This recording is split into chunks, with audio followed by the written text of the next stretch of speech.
कभी सोचा है आपने 18,000 फीट की ऊंचाई पर जहां हवा भी सांस लेने की इजाजत नहीं देती है, वहां एक जवान सीना ताने खड़ा होता है, दुश्मन से नहीं मौत से लड़ने के लिए। एक कहानी है उन्हीं सपूतों की जो अपने प्राणों से ज्यादा तिरंगे की शान को मानते थे। ये है कारगिल युद्ध की कहानी, भारत की सबसे ऊंची, सबसे सच्ची और सबसे शौर्यपूर्ण विजय गाथा की।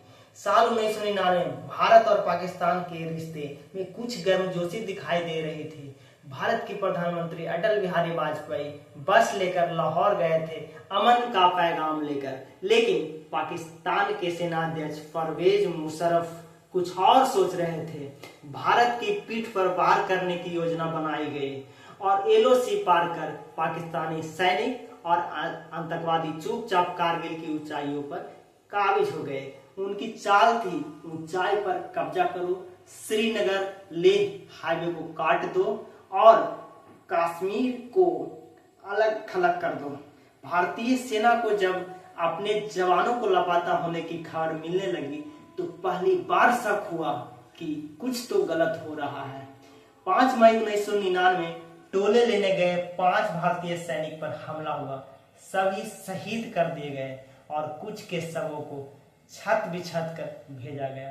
अब भारत को समझ आ गया था कि ये सिर्फ आतंकी हमला नहीं, ये पूरी तरह से पाकिस्तानी सेना की सुनियोजित घुसपैठ थी। भारत सरकार ने ऑपरेशन विजय शुरू किया। 26 मई 1999 को भारतीय वायुसेना ने ऑपरेशन सफेद सागर के तहत बमबारी शुरू की, लेकिन आसान नहीं था ये युद्ध। दुश्मन ऊंचाई पर था, हम नीचे से चढ़ाई कर रहे थे और उस बर्फीले हवा में सांस लेना भी मौत से लड़ने जैसा था। कैप्टन विक्रम बत्रा, उन्होंने कहा था कि मैं या तो तिरंगा लहरा कर लौटूंगा या उसमें लिपट कर आऊंगा। टोलोलिंग और पॉइंट 48-75 जीत में उनका योगदान अमर हो गया।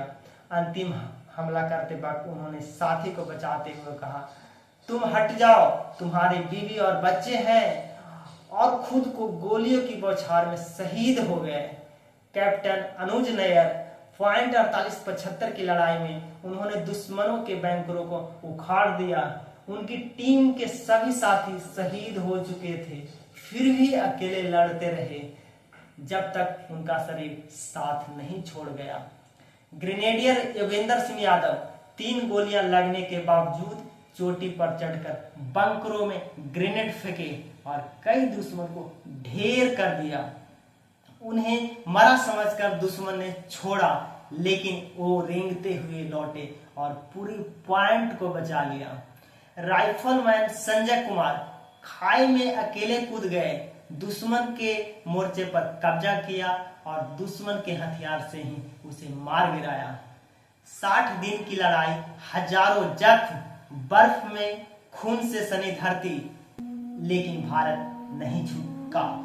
26 जुलाई 1999 भारत ने कारगिल की हर चोटी, हर बंकर, हर इंच जमीन पर तिरंगा फिर से लहरा दिया। 527 भारतीय सैनिक शहीद हुए, लेकिन भारत ने इतिहास रच दिया।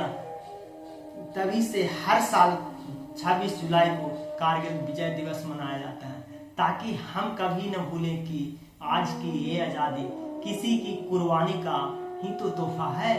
वो लौटे नहीं, लेकिन हर चोटी, हर हवा, हर तिरंगा उनकी गवाही देता है।